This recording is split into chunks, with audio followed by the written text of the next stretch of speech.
we're definitely going to talk about some racial issues, some nativistic issues, some fascist issues, and see if we can't walk the line on all of those. I will say this, Mr. Ritchie ended his video by saying, making these direct comparisons between Donald Trump and Adolf Hitler, or him being a real fascist, might not be the best for political discourse, but since it's out there, we're going there, baby. So giddy up for the learning, guys. Let's see if we could talk about Donald Trump and not have our heads implode.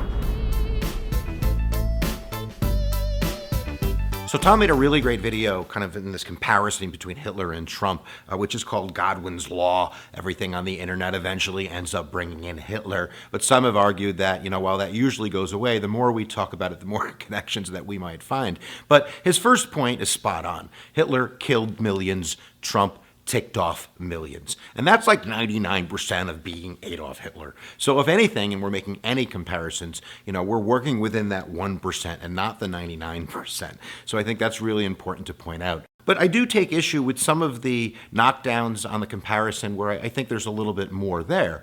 Tom kind of knocks down this idea that Trump is playing really racial politics, that he sees things in racial terms. If anything, he's a nativist. He talks about the history of nativism, which is true. We've always had kind of these groups pop up, which are the anti-Irish, anti-Italian, anti-whatever. And I think that kind of the point, at least when we teach this in the history books, is, that was so wrong. So I think that kind of making that comparison and Trump doing it today with Muslims or with the other or Latin American immigrants or whatever it is, that's wrong today. But beyond that, Trump has kind of said things, and there's some things in his history that are a little bit disturbing when it comes to race.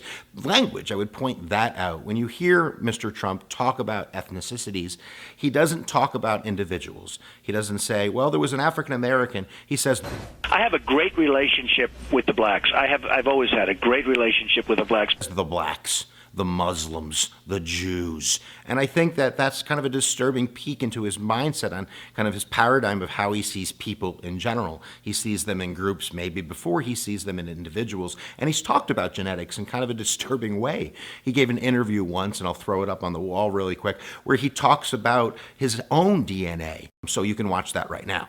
I have a certain gene. I'm a gene believer. Hey, when you connect two racehorses, you usually end up with a fast horse. And I really was, I had a good gene pool.